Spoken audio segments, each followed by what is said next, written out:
Vamos a conversar con Enio García, ya hemos hablado varias veces con él, es el jefe de asesores del Ministerio de Salud de la provincia de Buenos Aires. Enio, buen día, Ari Lijará te saluda, ¿cómo estás? Buen día, Ari, ¿cómo estás? ¿Todo bien? Muy bien, muy bien. Aquí, preocupados. Este número de ayer, Enio, ¿se debe a esto que comentaba mi compañero, a que se hicieron más test que otros días? Sí, mira, siempre que hay más casos porque se hicieron más test que otros días, pero se hace más test porque aparecen más personas que entran dentro de la definición de caso, más personas sospechosas, ¿no? Entonces eso obviamente obliga a hacer más test. Sí. No es que se hiciera más test que no se estaban haciendo, no, o sea, sino que se llegan más personas al servicio o se encuentren en los operativos detectar más personas que entran dentro de la definición de caso. Lo que quiere decir es que el virus está circulando más, es sencillo. Enio, ¿qué tal? Nicolás Lantos te saluda. ¿Cómo va? ¿No hubo ayer el ingreso de una serie de casos que habían quedado en un cuello de botella para procesar los test? Y eso hizo que se incrementara la cantidad de resultados procesados en el día. Claro, esa es otra cosa que tenemos que analizar, que es, obviamente el laboratorio empieza a hacer un cuello de botella, porque justamente eso, o sea, empieza a haber más casos, la capacidad de los laboratorios empieza a estar en el límite, y bueno, entonces ahí puede ser algunos lugares que quedara alguna cola de test otros días, puede haber que haya sido procesado ayer, pero eso lo tenemos que analizar, no tenemos ese dato todavía, si el efecto es ese, o si realmente son casos, digamos, que digamos que están vinculados a la circulación del virus. Igualmente, eso está pasando hace algunas semanas, entonces ese coletazo que vos planteás, el efecto igual ya se está viendo en otros días, entonces bueno, no aumentó la capacidad de testeos todavía en la provincia, el plan que tenemos de aumentar está en marcha, pero estamos programando para que a mediados de la semana que viene logremos ampliar esa capacidad. Por eso digo, o sea, hay un sesgo ahí que vos planteás, pero es un sesgo que se está repitiendo, entonces eso es lo que nos deja preocupados. Bien, y al ritmo, digamos, si porque hasta ahora hay una dinámica en la cual son mesetas seguidas de saltos, con lo cual, si se siguiera con esa dinámica, nos estacionaríamos alrededor de los 3.600, 3.500 casos durante algunos días. A ese ritmo, ¿cuánto tiempo falta para que se estrese el sistema de salud? Sí, mira, nosotros habíamos hecho algunas proyecciones con los datos que venían de las otras semanas, y esas proyecciones nos daban poco menos de un mes de camas de terapia, y ayer empezamos a ver otro dato que de vuelta también lo tenemos que analizar con más cuidado, que la proporción de casos graves, la proporción de mortalidad, a la medida que fue avanzando la pandemia, vino disminuyendo también. Entonces, digo, es un dato que tenemos que ver con cuidado porque también pasa eso que vos estás hablando de los coletazos. Puede ser que empecemos a ver esos ingresos a terapia intensiva y esas muertes más adelante, ¿no? Ahora, si se da eso, lo vamos a tener que revisar un poco la proyección porque si ingresa menos gente, menos proporción de personas a terapia de lo que venía ingresando antes, bueno, vamos a tener que hacer un ajuste y eso nos daría un poco más de respiro. Está bien, pero Enio, si siguen estos números, ¿cuánto tiempo tenemos hasta que deje de haber camas de terapia intensiva? Bueno, eso es lo que digo, tenemos que ajustar en función de ver cuántos de esos casos se toman como casos graves que van a terapia.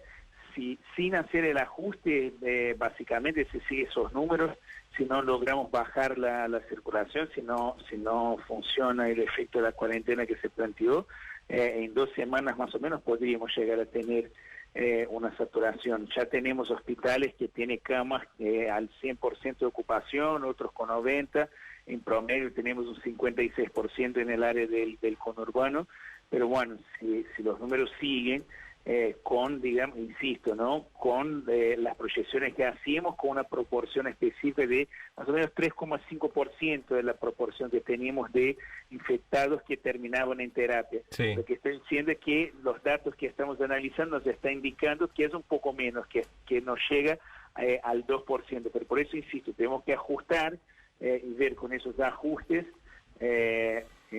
cuánto tiempo de respiro tenemos con el tema de las terapias.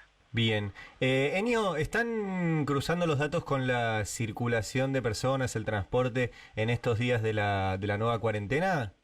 Sí, estamos, lo que estamos viendo es que bajó en comparación a la semana anterior en la cuarentena, bajó entre un 6 y un 8%, depende del distrito. Volvimos a una circulación de aproximadamente hace un mes, pero bueno, ahora tenemos que ver, insisto, el efecto de eso, como tenemos ese coletazo, es posible que en 10 días empecemos a ver ese efecto. Y ese, digamos, sé que es pronto por ahí para preguntarle, pero ¿es posible que el 17 de julio no termine esta nueva etapa de aislamiento?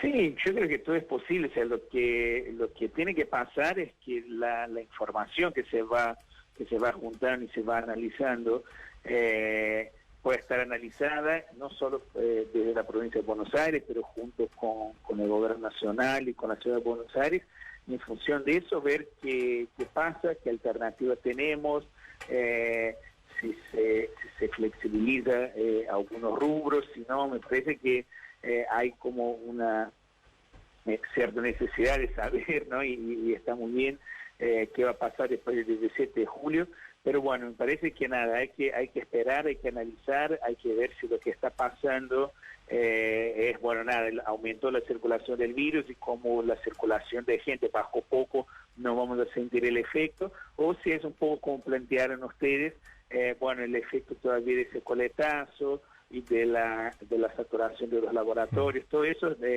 está sobre la mesa y tenemos que ir analizando para sacar alguna conclusión. Estamos hablando con Enio García, jefe de asesores del Ministerio de Salud de la provincia de Buenos Aires. Enio, ayer hubo información bastante confusa respecto de si el coronavirus se transmite por el aire. Hasta ahora la información que teníamos era que se transmitía cuando hay dos personas que están cerca, por vía de la saliva y lo que sale de la boca, digamos, que se podía transmitir si quedaba en alguna superficie, pero no que se transmitía por el aire. ¿Qué se sabe ahora? Sí, la información que hay, y por eso genera mucha confusión a veces, la información que hay es que se pudo identificar el material genético del coronavirus en muestras de aire. Esa información ya circulaba en algunos papers. Acá en Argentina mismo, algunos investigadores sacaron muestras en estaciones de trenes y en algunos lugares pudieron identificar virus. Eso no quiere decir, y ahí es donde se genera la confusión, que eso es efectivo, que esas muestras que se encuentran en el aire realmente contagian a la gente, ¿no? Entonces, es difícil manejar esa información por eso, porque una cosa es encontrar virus, ¿no? Como también salió una información que desde antes de la pandemia se encontraban muestras de coronavirus en cloacas en Europa, ¿no? Sí. El coronavirus es un virus que circula como virus intestinal o como virus en animales en varios lugares del mundo, ¿no? Entonces, muchas veces en ese tipo de ensayo que se hace, siquiera se sabe si estamos encontrando específicamente esa cepa que está generando la pandemia. Entonces, me parece que por ahí hay un exceso de información que por un lado ayuda para que entendamos un poco cómo funciona la circulación de ese virus, qué sé yo, pero otro que termina confundiendo, insisto, no quiere decir haber encontrado en el aire o en cloacas que se contagia por esos lugares. Bien. Enio, ayer el gobernador Kicillof confirmó que la provincia está en tratativas para participar de pruebas de algunas vacunas. ¿Podrías darnos más información al respecto? Sí, mira, desde que empezó a surgir la noticia, nosotros habíamos dicho, ¿no?, que algunos investigadores, fundamentalmente acá de Argentina, que tienen contacto con investigadores en China, en Estados Unidos, nos empezaron a consultar, ¿no?, por si llega a haber la posibilidad de hacer alguna prueba de vacuna en Argentina, si la provincia de Buenos Aires estaba dispuesta a participar. Y la respuesta que siempre dimos es, bueno, obvio, estamos dispuestos a participar de cualquier prueba de medicamento o de vacuna, siempre y cuando garanticemos que vamos a garantizar la seguridad de la gente, que el producto que se va a aplicar tiene ya alguna evidencia y que nada, que no expongamos la gente, que no nos transformemos en conejitos de India. Entonces, a partir de ahí, de esa respuesta, bueno, el tema entró en agenda, tomó más seriedad, se acercaron representantes efectivamente de laboratorios a hablar con nosotros, a hacer alguna reunión por videoconferencia, plantear un poco los resultados que tienen, plantear un poco alguna idea de cómo hacer el ensayo clínico en Argentina. Nos mandaron algunos de esos resultados y lo que estamos haciendo ahora es analizar con un grupo de expertos los resultados que nos mandaron, cuál es la estrategia de inmunización que tienen esas vacunas.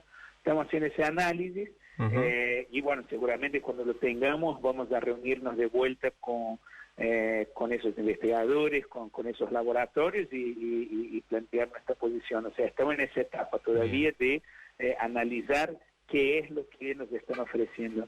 Bien. Enio, le hago la última, por ahí no tiene nada que ver, pero ¿de dónde es usted? Yo soy de Brasil, de Belo Brasil. Horizonte. Me sonaba. ¿Y cómo vive? No sé si le quedó familia allá. ¿Cómo vive la situación que está atravesando Brasil, que es bastante distinta a la nuestra?